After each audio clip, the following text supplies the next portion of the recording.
Y'all got Steven to come in today? They about to go to the Super Bowl. Here you are. I have never been hard to find. Work together collectively so we can compensate for these weaknesses and enhance the strengths. Relieve them of is worrying about whether or not Goodell will have to hand over the Lombardi Trophy to Belichick because he's going to be handing it over to us. T.I., when the hell did you run for office and not tell us? I'm channeling my inner prime time because we not only are going to win this thing, but we're going to do it in style. High stepping in the end zone, the strong way, not the wrong way. Hungry enough to come in there and take it away from the person everybody expected to win it. We may be in Houston, but we sure got a lot of Atlanta in the building right now. It does seem like early in the season, we saw you like maybe once. You say what? Like early in the season, we saw you like maybe once. Boy, we've been seeing a lot of you recently. I think it was week 3. It was maybe week 6. And we've been seeing a lot of you recently. Well, you know what I'm saying? You have more of a reason to see me now. Much more of a reason to see me now. You're going to see me even more next week. You know, T.I. been chirping a little bit too much now. And, you know, it's interesting because, like you said, we couldn't find you, especially last year. Couldn't find you. I was looking for you last year. Oh, come on, the way y'all was struggling last year. I mean, the brother used to holler at me all the time. I'm sitting there looking at them going, I couldn't find them when they were struggling. But now here they are at the Super Bowl. Why are you so confident this team is going to win this thing right here this Sunday? Why are you so confident? Well, I mean, I just think that it's our year. I feel the energy in the air. The energy? I feel it. That's what it is. Energy. Yeah, it's energy. It's energy. It's energy. Right. I believe in energy. Me too. The vibe, the energy, the feel. I do. Yeah. I do. Right. I appreciate that, Molly Wood. I appreciate that. The energy on the part of your defense. What's your defense going to do against Tom Brady, man? I think the front four has to put an enormous amount of pressure on Tom. We have to come with some very, very executive blitz packages. You know, we have to come with, I think Vic Beasley going to have to get up through there, man. We're going to have to hit him a lot. You're going to have to hit him a lot and keep him on his backside in order for him to shake him up and not see down the field. Well, let's get right to it before we dissect this thing. What final score do you have that winning this game by T.I.? You just heard T.J. Ward, right? He said 35-17 Falcons. I mean, I love his enthusiasm, but you know what I'm saying? I think that I think it's going to be a close game. Okay. I think it's going to be a shootout, but I think it's going to be a close game. You mentioned getting pressure on Tom Brady. Yeah. And the Falcons been blitzing much more in the playoffs than in the regular season, and it's been paying off. Right. But Tom Brady against the blitz, it does not get better than that. So you said you got to bring 4. Do you bring more? Do you blitz him, yes or no, in order to get that pressure, or do you just keep your fingers crossed that Beasley and these guys can get the pressure without a blitz? I mean, I think that with Beasley having the most sacks in the NFL, I think you can kind of count on him to get back there. I believe you have to let his reputation speak for him. This year, he's been going off. I will confess, I'm shocked that everybody's been talking about Beasley leading the league in sacks, 15.5. We know he's a monster. I'm shocked nobody's brought up Deion Jones enough. He's got playing your linebacker spot. He's got 165 return yards. He's got 3 interceptions. More importantly, he puts a hat on everybody that comes his way. Right. And he's a kind of guy that he deflects passes. He gets interceptions. He makes plays in short yardage situations that Tom Brady obviously is going to try to exploit. He could end up being the key, more so than Beasley. What do you say to that? I mean, let's not take away from the entire organization of the Patriots, the Bill Belichick system, which Tom Brady and the rest of the players all work within. That is the best in the history of the NFL. So we can't take nothing away from that.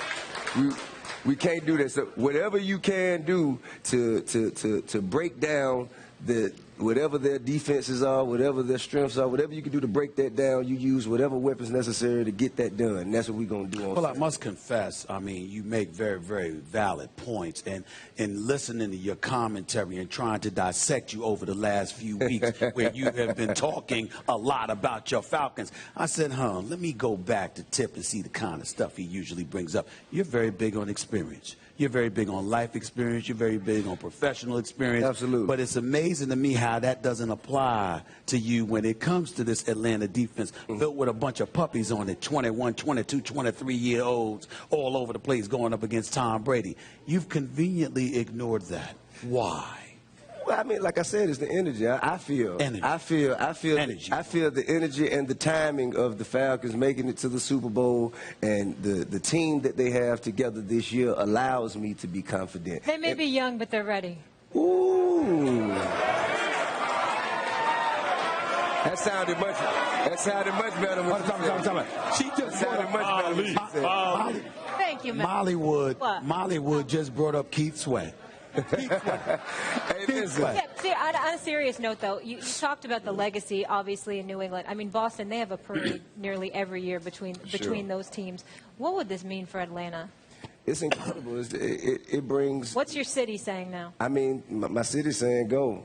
My city's saying go. It's a green light. It's a green light in Atlanta. We all focused on Sunday, and everybody's going. Zone 1, 2, 3, 4, 5, 6, everybody. Zone 1 through 6 is all standing. We all rising up. All love. So Stephen A. asked this question earlier, but when he doesn't ask it, I got to bring it up. It's a great question. Because if it comes down to a one-score game, it's the end of the game.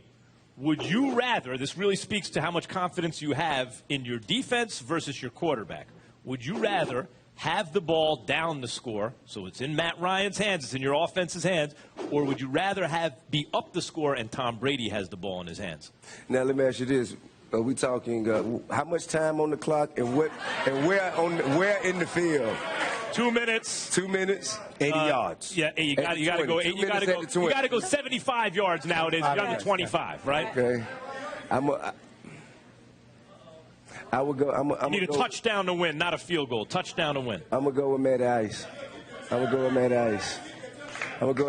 Even based on his history till now, guys. you think he's turned a corner in terms of pressure play?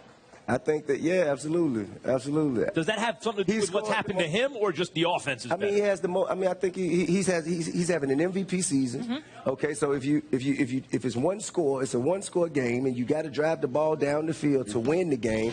Who better in the NFL to put the hands to put the ball in besides the MVP of the league? I'm gonna put the ball in Matty Ice's hands. Well, he hasn't. But number one, he hasn't proven himself on this stage. This is his first time here, so I'm not sure you're right about that. Okay. But I got a more interesting question, and in all seriousness, I need your help on this because you know Atlanta. Uh-huh. You are Atlanta. Okay. You got a lot of people that looking at Matt Ryan, mad respect for him. Sure. I also get the impression that even though everybody's happy about this, they kind of wish Michael Vick was here. Do you get that impression at all? Well, everybody, from other folks. Well, hey, listen, to me, yeah, Mike Vick has his legacy is etched in stone in Atlanta. All of his adversities to the side, yes, he's still the most exciting, impactful player that came. But is he loved? Absolutely. Right, that's why I'm asking. Absolutely. If you're asking me, right, and anyone that I have contact with, and anyone who I watch who I watch Falcons football with, right, we love Mike Vick as much as we love Deion Sanders. But let me be clear. I'm not bringing up Michael Vick because the whole dogfight thing. I'm bringing up the Michael Vick that threw the playbook in the trunk. You know, when he confessed that I say, in other words, when you're thinking about Falcons fans and they're talking about his excellence on his greatness on the football field in terms of his athletic ability, the one thing that resonates with Falcons fans that I run into that have love for him, they remember him saying, I didn't take football seriously at that time. I'm wondering, do you think people still hold that against him, or you think that's long forgotten? I don't, because at least not Falcons fans. I believe Falcons fans remember more so when he led that team into in the Lambeau Field and beat. Well, what about the Matt Ryan question? Beat a young Brett Favre to go to the NFC Championship. There are some athletes, like if John Elway never would have won a Super Bowl, the next quarterback in Denver might have still had a hard time escaping his shadow because they love him in Denver, right? Vic never won a Super Bowl. Right. Matt Ryan might. Does he need to win a Super Bowl to be loved in that town, or is he already loved in that town? He's already loved. He's already loved. He's already been embraced. Yeah. I think he's proven himself.